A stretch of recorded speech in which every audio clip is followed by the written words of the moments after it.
Bueno, buenas tardes a todos.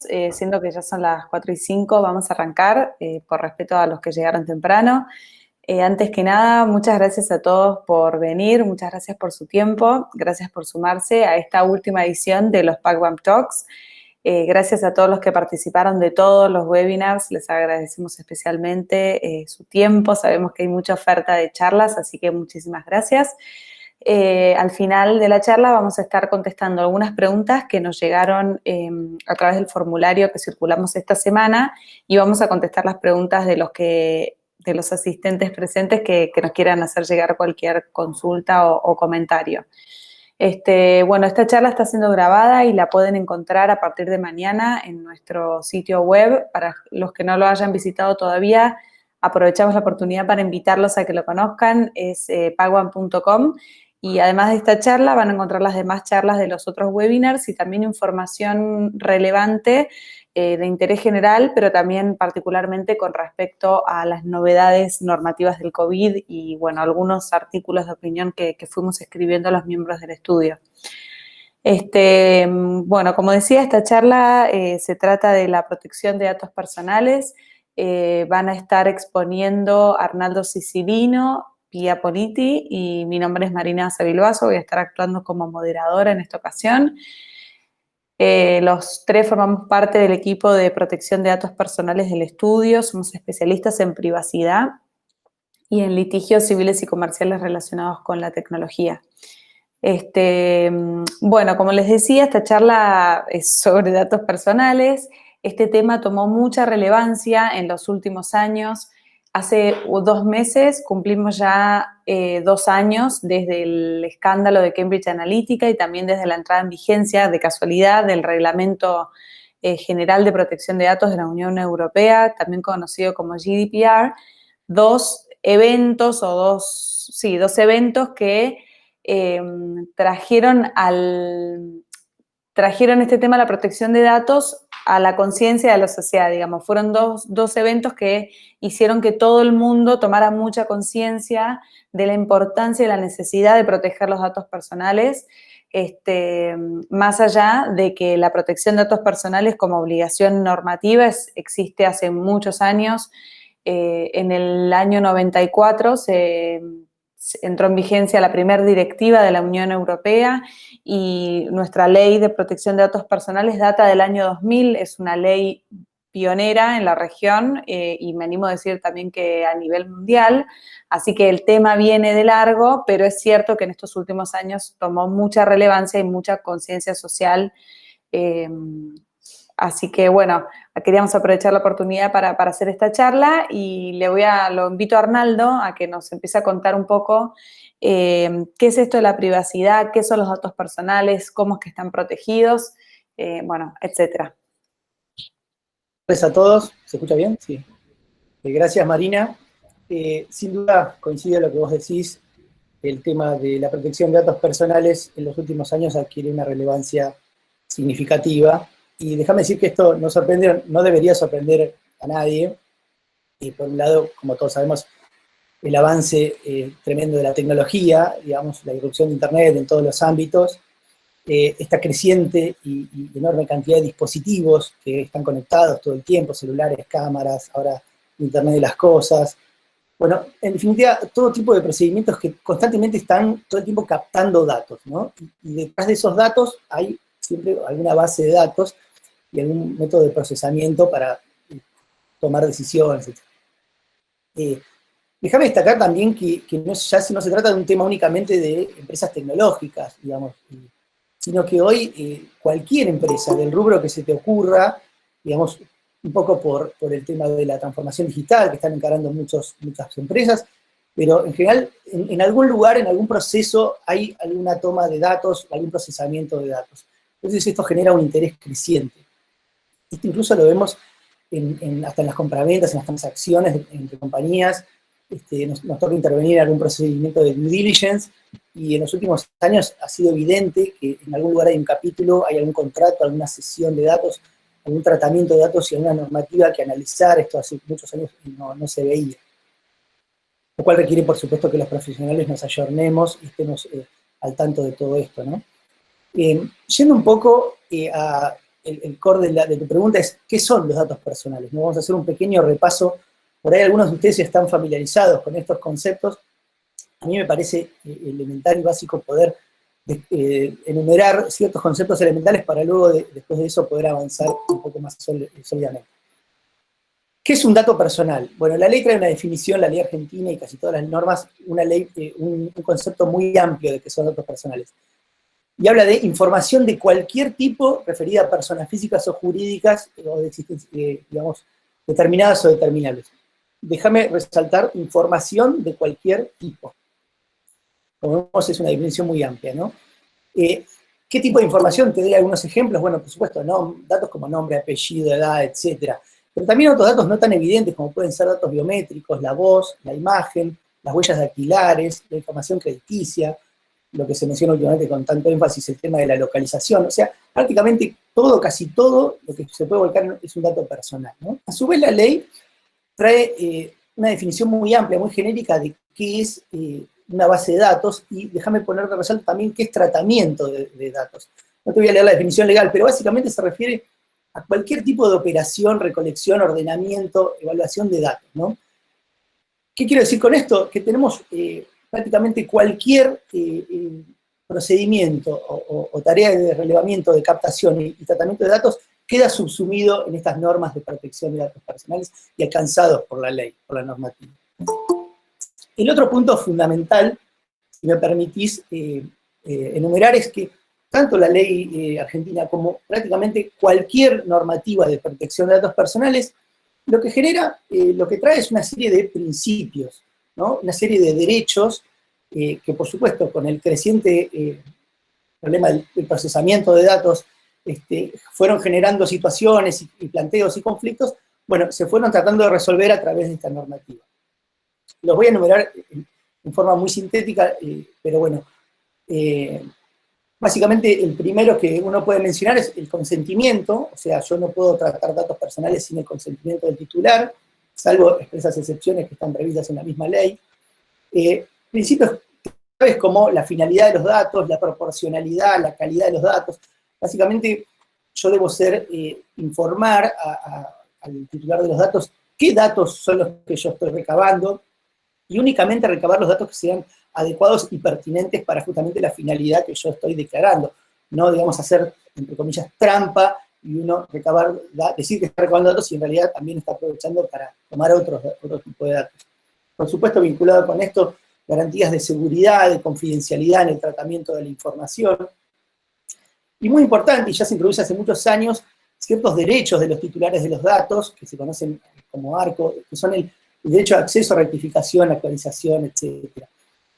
Pero básicamente consiste en garantizar a través de algún procedimiento al titular de los datos el derecho de acceder a conocer cuáles son los datos suyos que están siendo objeto de tratamiento, y en su caso, si hay algún error o alguna inconsistencia, poder rectificarlos. Por supuesto, explicar en detalle cada uno de estos principios nos llevaría una charla para cada uno. Lo importante me parece es tenerlos presentes cuando uno analiza cualquier normativa, cualquier procedimiento, una transferencia, una sesión, etcétera, tenerlos presentes, un nuevo producto, como guía, ¿no? Me parece básico.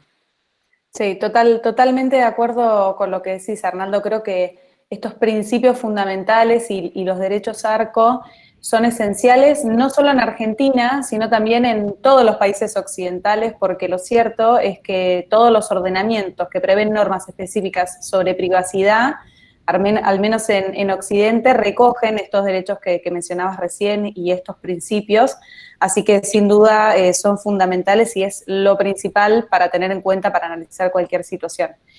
Y en particular en la Argentina, y hablando de vuelta de estos derechos, en esta circunstancia de pandemia y de aislamiento, se ha hablado mucho recientemente sobre el recabamiento de datos de salud, que son datos particulares, que tienen un tratamiento particular, tanto en nuestra normativa como en las demás. Así que, bueno, le pido a Pía que nos cuente un poco cómo es este tema de tratar datos de salud.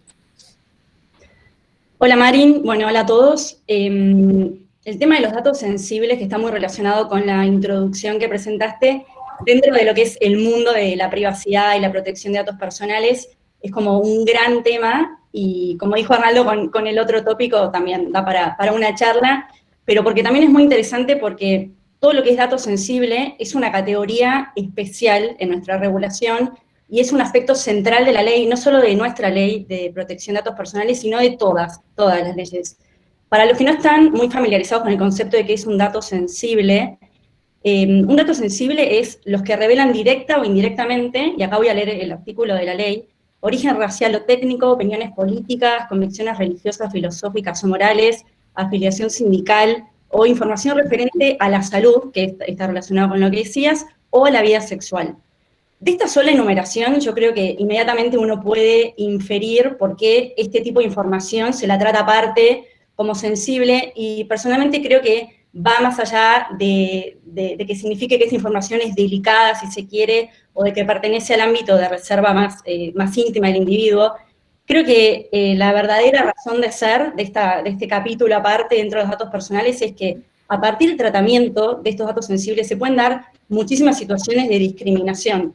Incluso hay un gran paralelo muy interesante entre lo que es la ley antidiscriminatoria de Argentina y esta enumeración de nuestra ley de datos personales. Entonces tampoco sorprende que tengan un tratamiento y todo mucho más riguroso, que sea la protección mucho más rigurosa. Hay como dos grandes prohibiciones o dos grandes no en lo que es los datos sensibles. En primer lugar, nadie puede estar obligado a proporcionar datos sensibles. Yo puedo estar llenando un formulario con el nombre, apellido, DNI, pero en ninguna manera me pueden obligar a, por ejemplo, decir mi orientación sexual. Otro gran no en los datos sensibles es...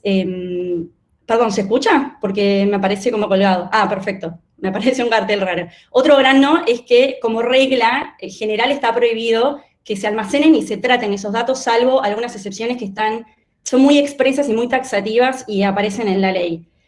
Y yendo más a lo que pasó este último tiempo con la pandemia, la cuarentena, que salieron un montón de información relacionada a la salud, acá entra esto que decía vos, Marín, los datos que son los que están relacionados. Algunos no podemos escuchar a Pía, no sé si el resto la está escuchando.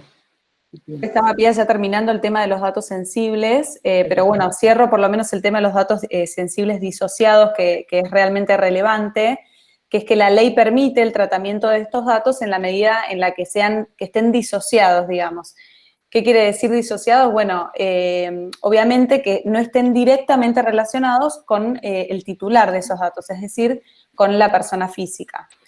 Así que, bueno, como iba a decir Pía, este tema es particularmente importante por dos cuestiones. En primer lugar, bueno, por la situación actual de la pandemia, que pone a los datos sensibles, los datos relativos a la salud, en el centro de atención, y también porque en Argentina, Argentina tiene una normativa más exigente que el resto de los países respecto a datos sensibles. En la Argentina, como bien decía Pía al principio, está prohibido el tratamiento, salvo que una ley lo autorice. Esto va más allá incluso del reglamento europeo. O sea, nuestra norma argentina es más estricta que muchas de las normas más estrictas de privacidad del resto del mundo. Así que en relación con esto, lo invito a Arnaldo a que nos cuente un poco cómo se protegen estos datos, no solo los sensibles, los datos en general, pero contanos un poco sobre la autoridad de control de datos personales, Arnaldo. Sí, lástima, se cortó esto que decía Pía.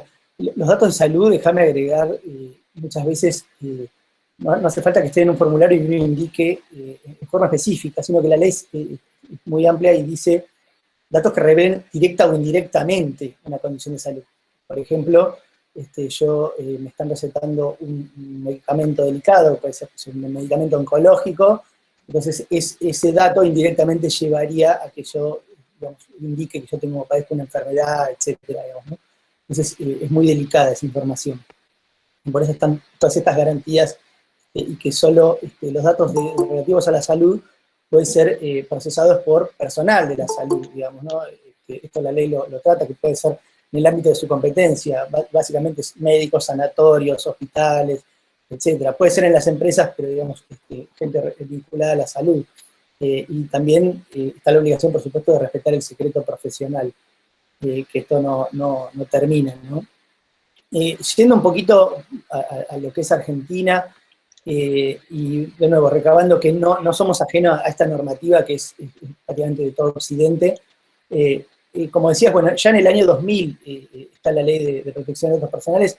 En aquel momento Argentina hizo una ley muy buena, fue pionera, ya en aquel momento se crea la Dirección de Protección de Datos Personales como órgano de autoridad de control de la ley. Hoy, si mirás el mapa de la región, prácticamente todos los países, casi todos los países tienen una normativa de protección de datos y algún tipo de autoridad de control, en la jerga se conoce como las DPAs, ¿no? En los últimos años se discutió mucho la necesidad de actualizar, de ayornar nuestra ley. Esto es lo que, si bien es una ley que uno pensaría tiene solamente 20 años, a nivel ley no es algo viejo.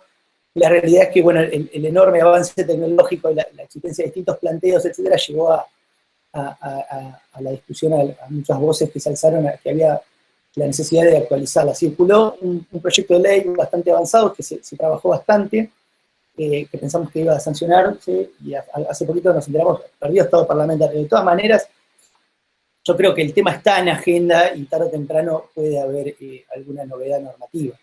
En cuanto, muchos sabrán, en el año 2017 cambia la autoridad de control también, se crea lo que se llama la Agencia de Acceso a la Información Pública, la AIP. En realidad, esta agencia se crea para ser el órgano de control de la Ley de Acceso a la Información Pública, que es una ley de carácter sustantivo que regula otra materia, digamos, que también lleva a Argentina a cumplir ciertos estándares internacionales.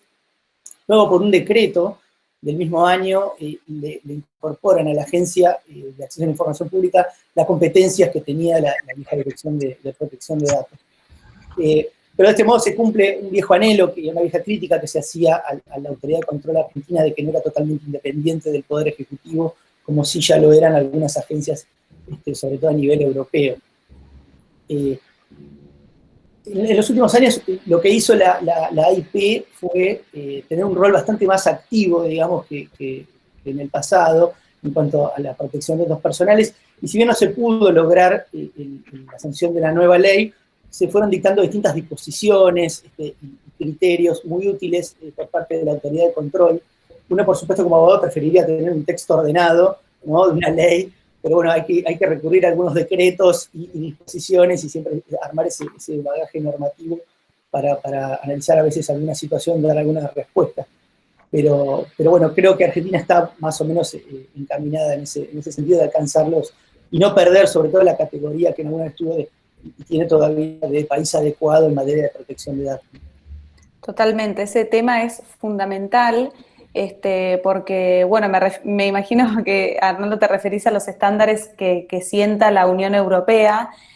Como decíamos, Europa siempre fue pionera en el tema de privacidad, desde el año 95 que sacó la primera directiva, hoy es 100% pionera con el Reglamento General de Protección de Datos Personales, a diferencia, paradójicamente, de Estados Unidos, que siendo la cuna de las grandes empresas tecnológicas, no tiene una ley federal de protección de datos personales, si bien regula datos personales en leyes relativas a otras materias, y si bien algunos estados últimamente, obviamente me refiero a California, han sacado leyes muy buenas de datos personales, y con muy buenas me refiero con los estándares internacionales que uno esperaría para un estado como California, que de vuelta es cuna de las grandes tecnológicas, ¿no es cierto?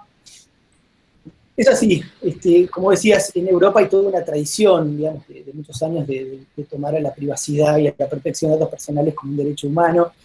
Mencionás ahí, Joselito, de la Directiva 46 ya del año 95, que por supuesto tenía todos estos principios y derechos que veníamos mencionando.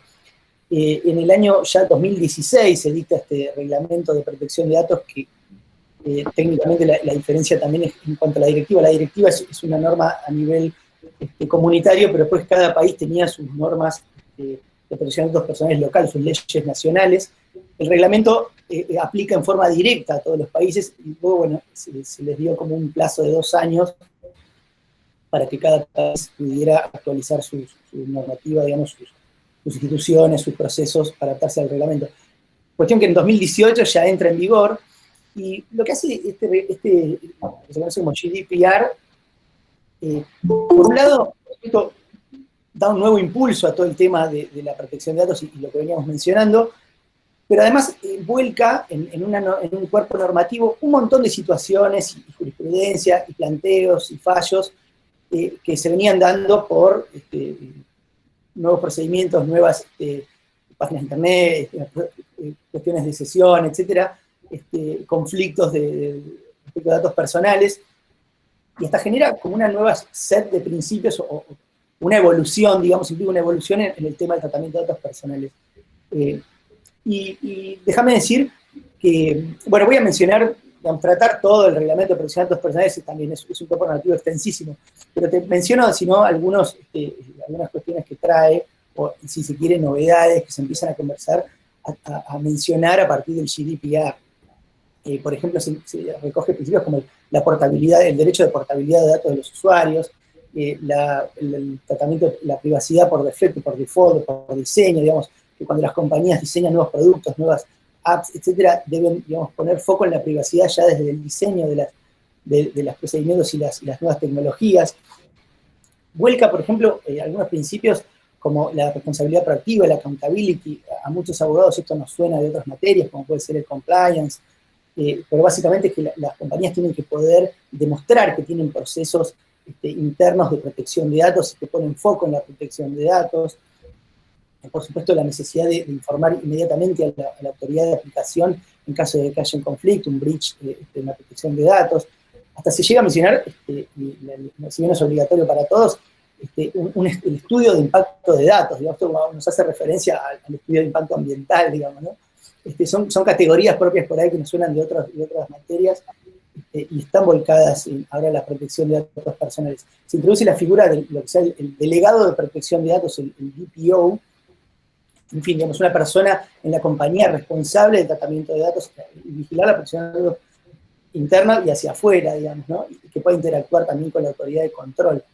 En fin, digamos, no vamos a hacer toda la normativa de escribir todo el GDPR, pero, bueno, otro tema importante también es que el reglamento tiene un principio que es de aplicación extraterritorial.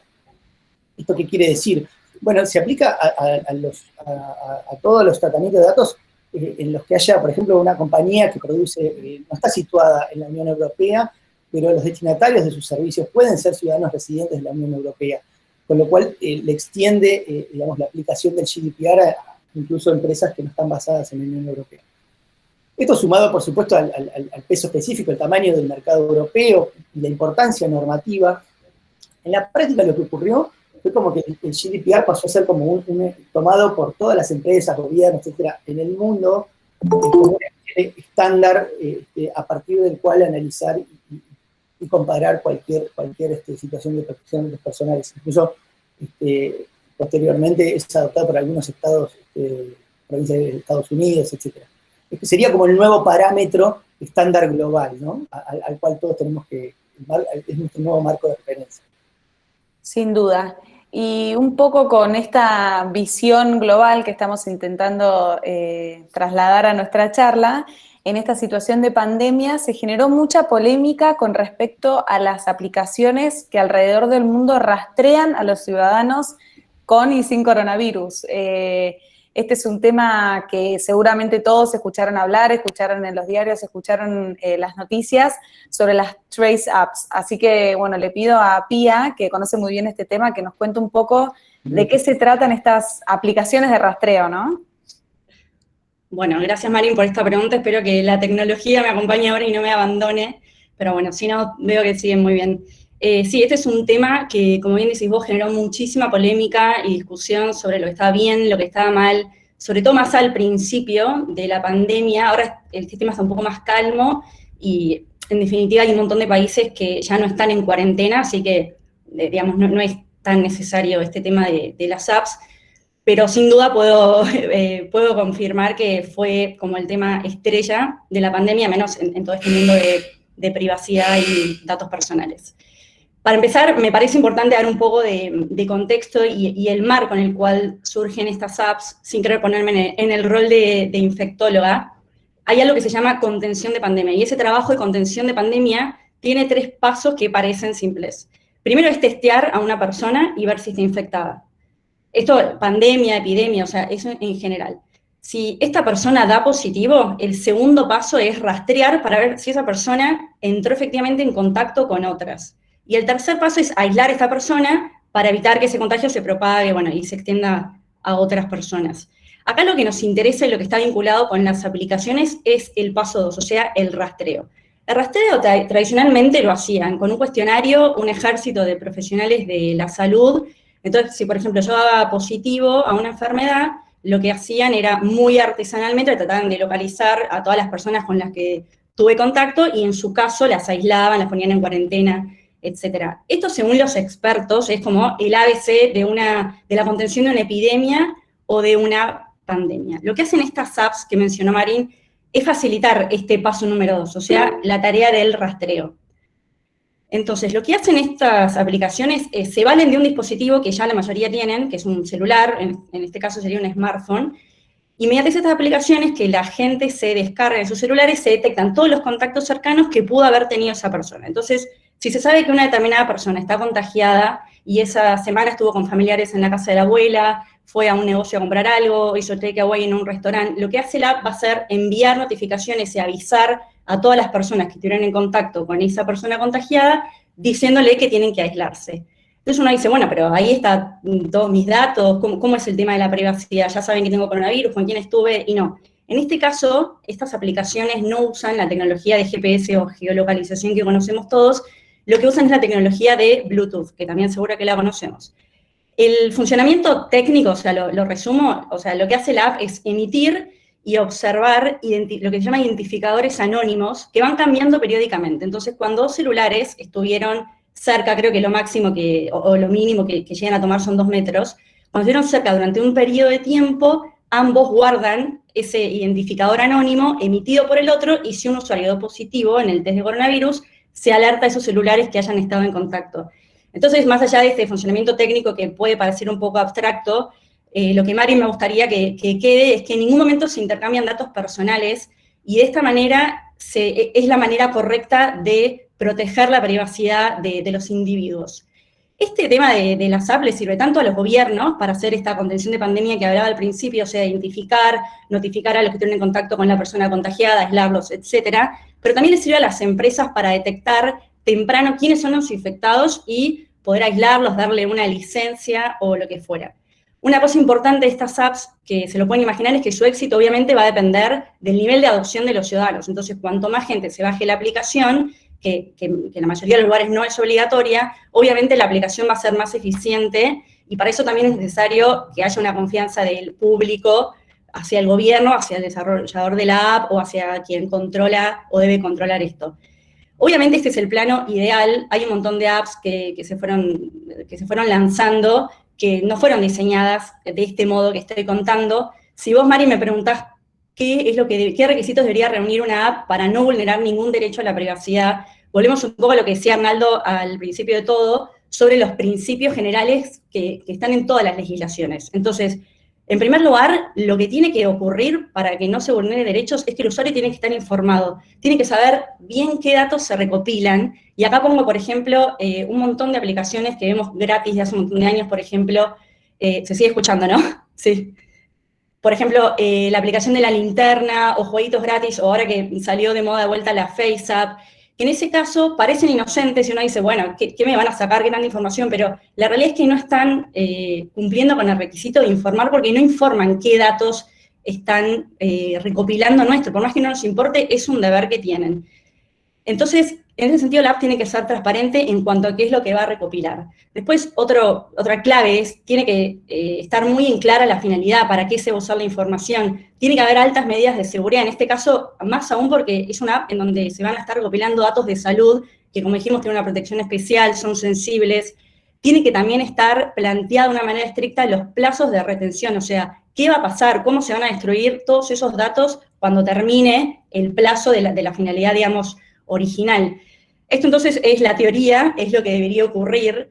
Lo cierto es que en todo el mundo, tal vez con la excusa de la pandemia, se lanzaron un montón de aplicaciones de recopilación de información y rastreo, pero sin aplicar estos principios, bastante alejado. Hay países o regiones, obviamente, que la protección de la privacidad es mucho menos es mucho menos importante, es un tema que no se habla tanto de países como China, donde parece mucho más normal que una autoridad procese todo este tipo de información de la gente, qué hacen, cómo circulan. Y esto, si bien, por ejemplo, en China venía antes de la pandemia, ahora vemos que avanzó a pasos como impensados.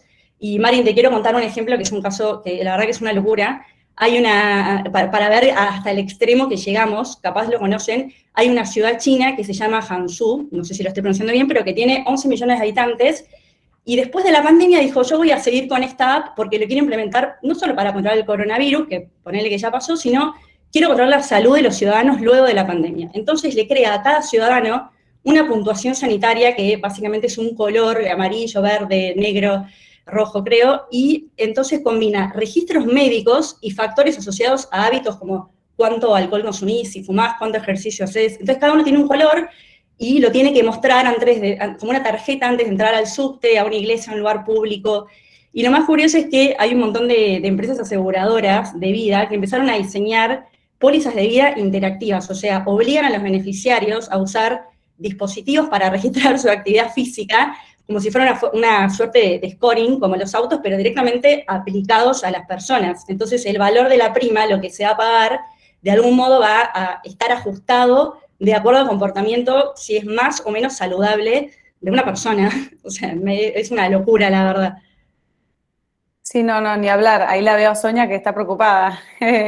Cualquier coincidencia con Black Mirror, cualquier similitud con Black Mirror es pura coincidencia, porque es cierto que hace unos meses veíamos, hay un capítulo creo que es sobre el scoring de la personalidad, y de repente, de un día para el otro, bueno, esta situación nos pone un poco en esa situación. Acá en Argentina lo que tenemos es la aplicación Cuidar, que entiendo que no es una aplicación de rastreo, como las que explicabas recién, Pía, pero que igual generó toda su polémica. Contanos, Pía, un poco sobre nuestra aplicación local. Sí, tal cual. La app de Cuidar del Gobierno no es una aplicación de rastreo, nada que ver, y sí tuvo toda una historia, la verdad. Espero que ahora todos sepan que el uso de la app Cuidar no es obligatorio, tampoco sirve ni siquiera para sacar los permisos de circulación. Esto se hace a través de la página de argentina.gov.ar. De hecho, si uno quiere ver algo del permiso desde la app, te direcciona a la página. O sea, el uso es totalmente opcional y hay gente que se la descargó y la tiene porque le resulta cómodo para tener los permisos descargados, que eso sí, se pueden descargar pero no gestionar. Entonces los tiene más a mano y está bien. Pero es verdad que tuvo todo un debate, sobre todo en relación a la legalidad de la app, y también hubo mucha información incorrecta, confusión, por parte de las autoridades un poco, y esto quedó plasmado también en los medios, salían noticias contradictorias y uno no sabía qué hacer. Porque la realidad es que en un principio el presidente dijo en una conferencia como un poco al pasar que la app sería obligatoria, pero después nunca salió una norma en tal sentido. Entonces ahí empezó todo el debate, después se calmó, pero después volvió el debate cuando más adelante el gobernador de la provincia de Buenos Aires dijo que la app sería obligatoria solo en esa jurisdicción, pero de vuelta, el debate empezó, pero nunca se oficializó. Incluso el mismo gobernador se retractó y dijo que no, que había dicho eso porque pensaba que los permisos se sacaban sí o sí a través de la app. Entonces, estos mensajes contradictorios de las autoridades generaron cierta confusión, la verdad, y si bien, o sea, acá el tema de la app era, la clave era si la app era obligatoria, porque si era obligatoria nos estaban imponiendo una suerte de condición para circular, para ir a trabajar. Entonces había todo un tema en relación a lo que era el consentimiento que el usuario prestaba al aceptar los términos y condiciones para recolectar y datar esos datos personales. Si yo acepto los términos y condiciones porque es la única manera, bajándome la app, de ir a trabajar o circular, ese consentimiento no sé si sería tan libre, que es uno de los requisitos para un válido consentimiento, porque no era una elección totalmente libre, porque, digamos, era decidir o ir a trabajar o circular o renunciar a mis derechos de privacidad. También, como para sumar a la polémica, se habló mucho y se discutió sobre el tema de los datos de geolocalización, que en un principio la app sí recolectaba, y ahora entiendo que hay permisos, como que con tu celular, depende de la versión, podés activarlo o no. O sea, ahora no siempre se da esto. O sea, básicamente la aplicación sabía dónde estabas, dónde habías estado, y si bien en nuestra ley de protección de datos personales no hay una prohibición expresa para el tratamiento de estos datos de geolocalización, porque como dijo Marin, esta ley es vieja, entonces hay términos como geolocalización que obviamente no los recepta. Entonces, bueno, no hay una prohibición expresa, pero la Agencia de Acceso a la Información Pública, a fines de abril, en plena cuarentena, sacó en su página web como una lista de lineamientos que tenía que tener todo aquel que tratara datos de geolocalización, donde obviamente se menciona, nos podemos imaginar que el consentimiento debe ser libre, expreso, informado, que los datos tienen que ser destruidos cuando termine la finalidad, entiendo que cuando termine la pandemia. También tengamos presente que lo que es la geolocalización, si bien no es per se un dato sensible, porque no está así dicho en la ley, es un dato pesado, en el sentido que indirectamente puede llegar a relevar datos sensibles. Por ejemplo, el gobierno puede saber a través de esa aplicación y de la geolocalización que yo estoy en un determinado día, en una determinada hora, por ejemplo, en una manifestación política. Entonces, de ahí, obviamente, va a saltar y se puede inferir un dato sensible mío que es mi orientación política, o lo mismo si voy a una iglesia, o lo que sea, mi orientación religiosa. Entonces, esto, Marín, como te imaginarás, es súper delicado, y en muchos países es sumamente crítico. Bueno, hubo un montón de temas así para sumar a la polémica, incluso también se dijo que el app era discriminatoria, porque había gente que no tiene smartphone, entonces ¿cómo van a hacer para circular? Incluso en distintas versiones, por ejemplo, de Android, había algunos que podían activar el tema de la geolocalización, otros que no. Entonces, bueno, lo cierto es que ahora, después de un montón de tiempo, la app Cuidar ya sabemos que no es obligatoria, nunca lo fue, pero es verdad que hay muchísima gente que se la descargó sin pensarlo, porque no sabe esto, y hoy en día la mantiene en su teléfono y ya permitió, al aceptar los términos y condiciones, la recolección y tratamiento de una gran cantidad de datos personales, sin darse cuenta que también está brindando los datos de salud, de si tiene fiebre, si estuvo con gente con fiebre, todas las preguntas que seguramente se hicieron en el momento para sacar la app. Como reflexión final, me parece que si bien, como dijo Arnaldo y Marín, en este tema se avanzó mucho, la sociedad está mucho más como madura, en general la sociedad no tiene mucho conocimiento todavía sobre sus derechos en materia de datos personales.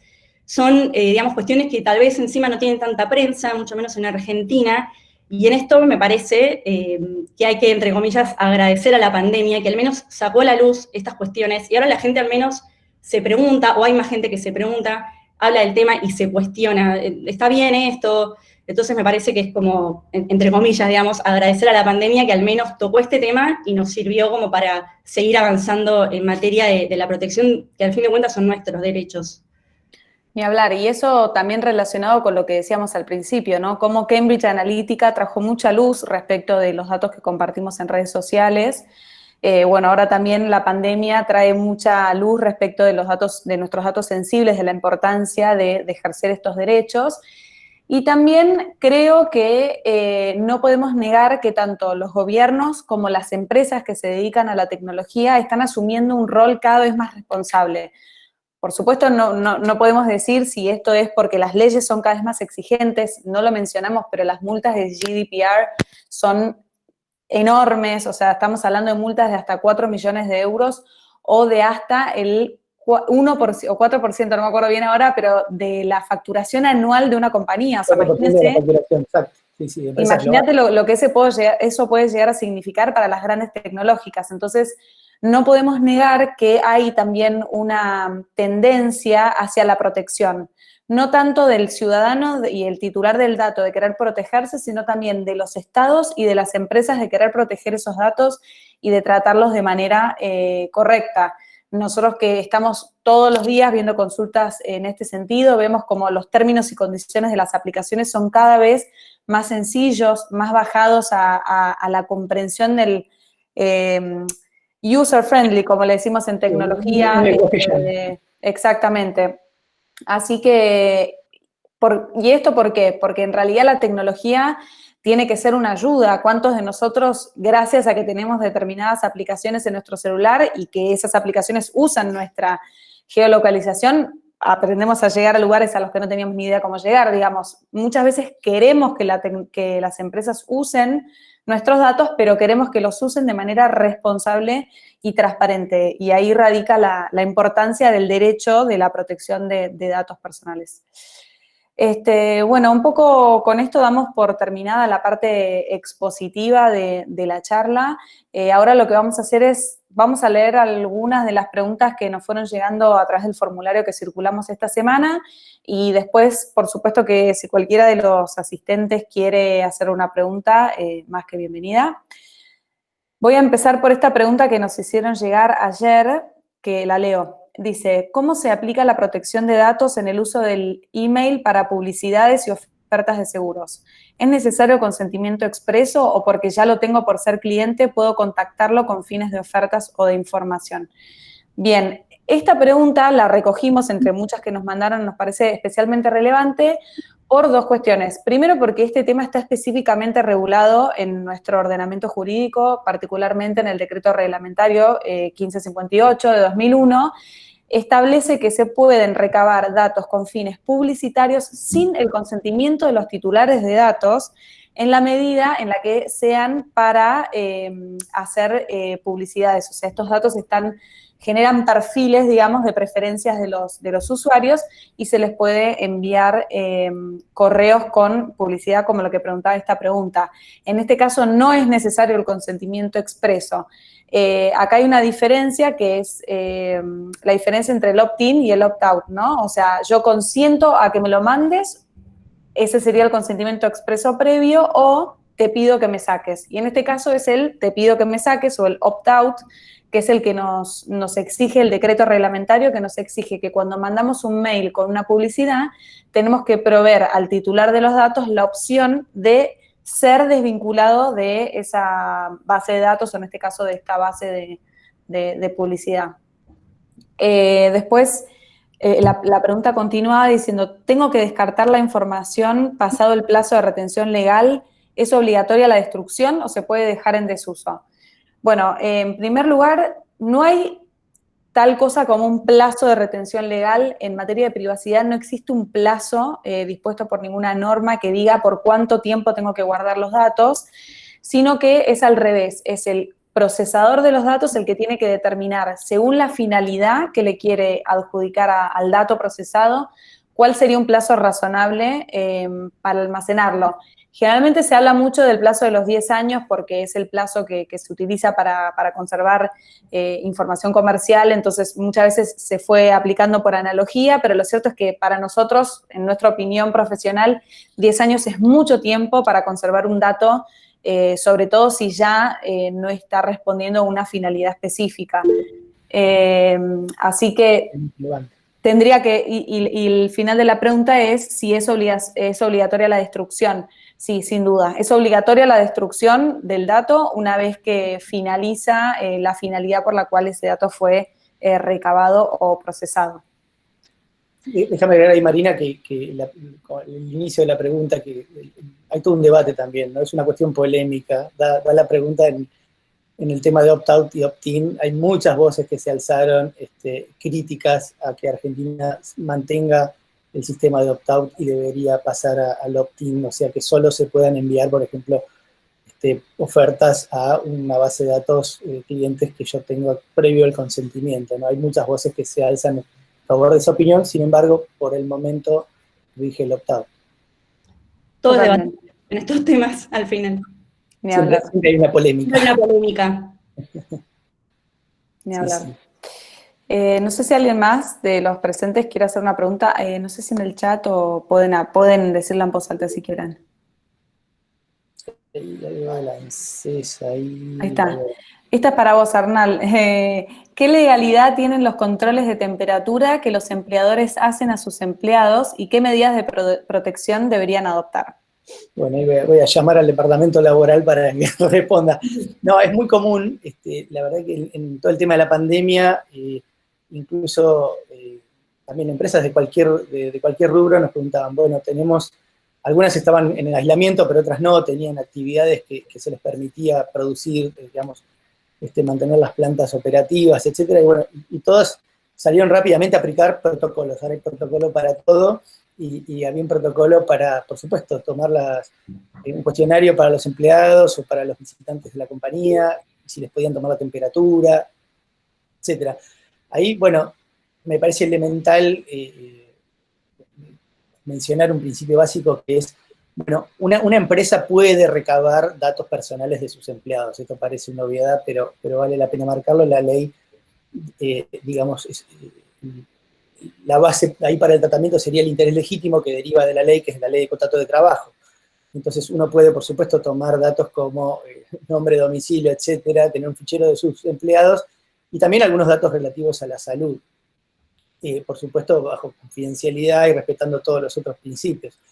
En cuanto al marco de la pandemia, por supuesto, una compañía puede, digamos, a sus empleados tomarles la temperatura. Si uno, por ejemplo, puede decir, solo pueden ingresar, los vamos a tomar la temperatura antes de ingresar a la planta, y bueno, en caso de que hubiera una persona que tiene temperatura, etcétera, ni hablar si reconoce que le ha dado positivo el test en algún establecimiento sanitario de coronavirus, bueno, que no, por supuesto que no permitir que concurra, por supuesto porque hay un interés legítimo ahí también de evitar la propagación del virus y evitar mayores contagios y aislar a esta persona, etcétera. De nuevo, no sería tan claro en el caso, por ejemplo, de terceros, digamos, viene un tercero a las oficinas, a la planta, y tengo derecho, por ejemplo, a recabar esa información sin su consentimiento. Yo creo que no, sin perjuicio que tengo derecho a no dejarlo pasar, digamos. Si usted no me contesta, bueno, pero yo, digamos, tengo derecho, ahí hay otros derechos en juego también, pero bueno, no lo voy a dejar pasar si no me contesta, pero digamos, no podría forzarlo a que me revele sus datos sensibles de salud sin su consentimiento. De nuevo, supongamos que tengo una base de datos de este tipo de mis empleados. Bueno, recordemos de nuevo los principios. Hay que mantener estos datos bajo estricta confidencialidad y seguridad, no recabar otros datos, digamos, de salud que sean irrelevantes para el tema de la pandemia, que sean solamente para este fin, idealmente que sean tratados por personal, si no es médico, personal vinculado a la salud en la compañía, respetar, por supuesto, el secreto profesional, e informar, ¿no? Normalmente se usan formularios, muchas veces nos llegan formularios y tenemos que revisar esos términos. Entonces, básicamente es tratar de usar un lenguaje llano y otorgar informar adecuadamente, ¿no? En forma transparente qué es lo que se va a hacer y para qué. Y se suelen poner algunos disclaimers de práctica que vale la pena revisar, por supuesto, los derechos ARCO, la facultad de hacer denuncias al organismo de control, etcétera, ¿no? Bien, y ahí relacionado con lo que decía Arnaldo, hay otras dos preguntas, las voy a leer. Dice, ¿puede un empleado negarse a firmar una declaración jurada para el ingreso a su lugar de trabajo? Y Matías pregunta abajo, en línea con la pregunta anterior, ¿qué legalidad tiene la declaración jurada para el ingreso al lugar de trabajo de personal de empresas contratistas? Sí. No sé. Ah, perfecto. Sí, decirle, yo creo que está respondida, pero digamos, respecto a los empleados, la figura podría negarse, sí, podría negarse, digamos, yo también podría negar el acceso, digamos, al lugar de trabajo. Me parece que está más que justificado en el contexto de la pandemia respecto de los empleados propios, ¿no? No así tanto respecto de terceros, de una persona que anda, quiere visitar la planta, bueno, tranquilamente, bueno, no ingresa y deje lo que venía a hacer, ¿no? Totalmente. No sé si, bueno, recién vi que Henry estaba conectado, capaz quiere hacer alguna acotación, pero si no, después tenemos hay algunos artículos en la propia página del estudio que mencionan este tema, escritos por los especialistas en Derecho Laboral. Obviamente son dos materias que en este caso se complementan, así que los invitamos a leer la protección de datos como otras materias como defensa del consumidor o ni hablar, atraviesan a veces otras áreas del derecho así en forma transversal, pero por supuesto en caso de esas consultas enseguida uno acude al área laboral, ¿no? Tal cual. Ahí dice Enrique Betems, el socio del área laboral, que coincide con la respuesta que dimos, y Belén pegó el link a estos artículos a los que me refería, que los pueden ir a consultar en nuestra página y de paso conocen la página los que no lo conozcan. Bueno, no sé si hay alguna otra pregunta. Y si no, mande la pregunta que la vamos a responder. Tal cual.